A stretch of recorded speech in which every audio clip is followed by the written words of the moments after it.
How did GVU start? Well, I was recruited to Georgia Tech in 1990 by Pat Creasine and Mike Thomas and Peter Freeman. Pat was president, Mike was provost, and Peter Freeman was dean of the College of Computing. And there were this great group of people already here: Larry Hodges, Bill Rybarski, Brian Gunter, Darrell Lawton, and some great graduate students, Beth Minot, Keith Edwards, Ian Smith. And together they were already doing some very nice computer graphics and user interface work. I had a lot of funding as part of my startup package, and I said, how can we make best use of this? How can we leverage these resources? And so we had this idea of starting a center that would integrate computer graphics, scientific visualization, and usability. So that was our starting theme. It was computer graphics, visualization, and usability. So, I think when GVU first got started, its mission was really about improving the human experience through technology. But 25 years ago, that kind of had we had a more restrictive view on that, right? We were in a world of big desktop computers where you'd have this one machine that would sit on your desk and you would go to it rather than having the machine in your pocket that you would carry around with you all the time. And so I think necessarily just the technology environment of that time really shaped the way that people thought about what it meant to improve the human experience through technology. We thought about putting pretty pictures on the screen and how to visualize data sets on the screen and how to use this fairly new invention called the mouse to make user interfaces better.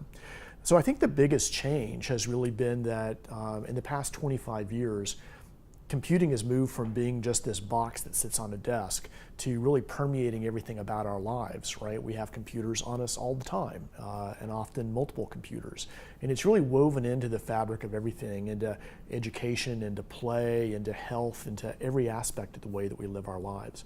So I'd say that fundamentally GVU's overall mission is still the same. It's to improve the human experience through technology, but the ways that we do that now are much more broad-reaching than they ever were in the past. The thing that I remember about the early days of GVU is it was really a great community. It was a fun set of people. It was interdisciplinary even back then. There were people from computer science, people from psychology, people from the humanities that all came together to form this really kind of cohesive group. It's a lot smaller, of course, than it is now, but it still had that cohesion and that sense of camaraderie, I think.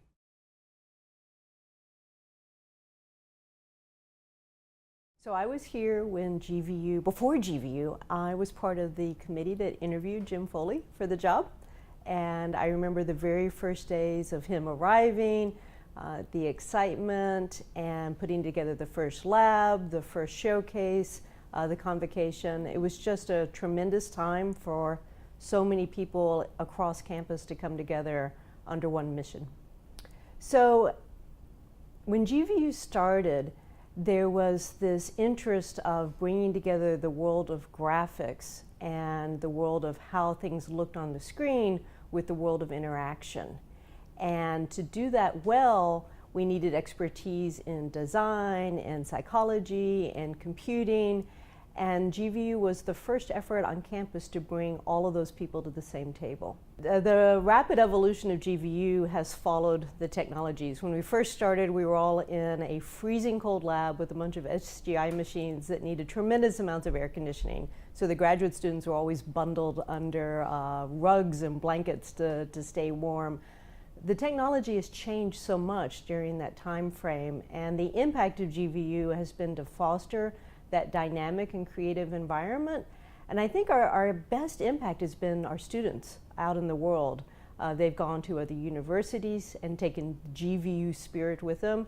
They've gone into industry, they've gone into industry labs. And so the propagation of GVU ideas throughout the nation and throughout the world has been tremendous.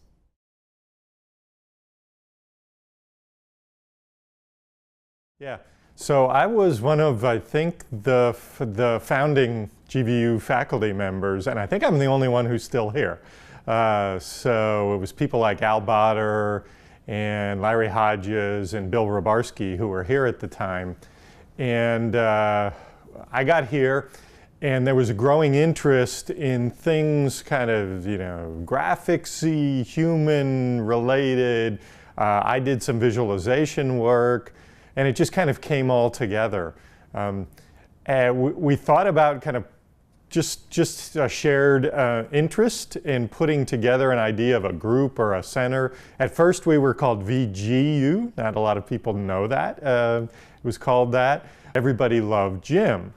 And so at the time we were thinking about how to bring this all together. So the thought was, let's form this center around our shared research interests. And we need a leader, and he was a natural because he had done so much work, both in the graphics and the HCI side of things, kind of crossing over. So the genesis of the center started coming about then, and we made an offer to Jim to be the first director. He accepted and came. We got going from there. I remember some of the early demo days over in the College of Computing building. We were all in this one lab together, all the different areas. We had some nice new SGI expensive machines to work on. But it was a lot of fun, kind of kicking things off and getting it going. Yeah. So, as I said, I came to campus in July of 1994. GVU had been around for about 3 years. There were a number of key faculty that were starting to sow the seeds of what GVU would become and what it got the reputation in the 90s and the 2000s for. And that was that here were people that were willing to explore novel uses of technology, but not just as demonstrations, but as real living examples. So you have John Stasko doing a lot of work in animation of algorithms and how that helped people understand. Larry Hodges and Bill Rybarski were the ones who were exploring virtual reality in a variety of its different domains. I was empowered to explore this idea of ubiquitous computing in real settings. And I think a lot of that was because the culture that Jim Foley put in place, where he spent a lot of time providing opportunities for faculty to explore what they want.